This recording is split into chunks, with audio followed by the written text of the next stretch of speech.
Monsieur Pinte, bonjour. 8 siècles après Saint-Louis, qu'est-ce qui vous marque en relisant son histoire sur sa forme d'engagement? Moi, ce qui m'a beaucoup frappé, j'ai la conviction qu'il était en fait un précurseur pour les responsables politiques que nous sommes. En d'autres termes, revient trois thèmes qui sont des thèmes d'actualité. C'est le thème de la paix, c'est le thème de l'ordre et c'est le thème de la justice.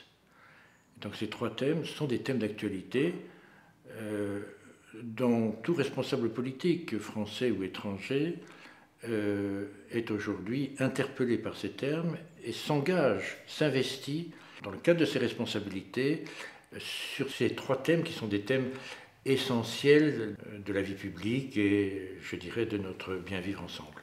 En observant la société française et plus particulièrement la vie dans notre département, dans notre diocèse des Yvelines, que remarquez-vous sur l'engagement des chrétiens? Où sont-ils, les chrétiens? Au travers des responsabilités que j'ai en ce qui concerne la lutte contre la pauvreté et l'exclusion, les chrétiens, d'une manière générale, je les rencontre dans le monde associatif, dans les mondes associatifs. Et relativement peu, je dirais, à mes côtés à l'époque où j'étais parlementaire, à l'Assemblée nationale. Beaucoup sont chrétiens, beaucoup sont croyants, sont même pratiquants, mais n'osent pas, n'ont pas suffisamment le courage d'afficher, non pas de façon ostentatoire, mais chaque fois qu'il y a une décision importante à prendre, le fait qu'ils la prennent, cette décision, bien sûr en tant que responsable politique, en tant que responsable du bien commun, mais également en tant que chrétien. Dans toutes les décisions que nous avons à prendre, à partir du moment où elles doivent relever de valeurs communes, les unes seront teintées, seront connotées par le christianisme des uns ou l'humanisme des autres. Et en politique, les chrétiens osent encore s'aventurer? Peu. Dans le dernier débat sur le mariage pour tous, par exemple, il y a eu très peu, me semble-t-il, de parlementaires qui, en tant que chrétiens, ont défendu les positions de l'Église. Il y en a quelques-uns qui l'ont défendu avec beaucoup de brio, avec beaucoup d'acharnement, avec beaucoup de courage, mais on aurait pu penser que beaucoup d'autres auraient pu s'engager sur cette thématique. Mais dans beaucoup d'autres thématiques, c'est la même chose. Je l'ai vu en ce qui concerne l'abolition de la peine de mort, je l'ai vu en ce qui concerne les lois sur l'immigration, sur les réfugiés, sur les étrangers. Beaucoup de mes collègues, même chrétiens, ne se sont pas engagés comme j'aurais souhaité qu'ils puissent s'engager à mes côtés, puisque j'ai combattu toutes les lois qui remettaient en cause la situation des immigrés, la situation des réfugiés politiques. Pour moi, c'était une certaine tristesse, parce que j'ai pu réunir autour de moi, au moment des votes, un certain nombre de mes collègues, mais qui malheureusement ne s'exprimaient pas et attendaient que je m'exprime en leur nom. Alors vous encouragez un peu ce désengagement politique ou vous pensez néanmoins qu'il y a une place à occuper pour des chrétiens aujourd'hui? Il y a certainement une place à occuper. L'environnement politique est très pollué aujourd'hui, mais ce n'est pas parce qu'il est pollué que les chrétiens ne doivent pas s'engager. Donner un sens à sa vie, ça veut dire s'engager. S'engager au nom de quoi ou au nom de qui?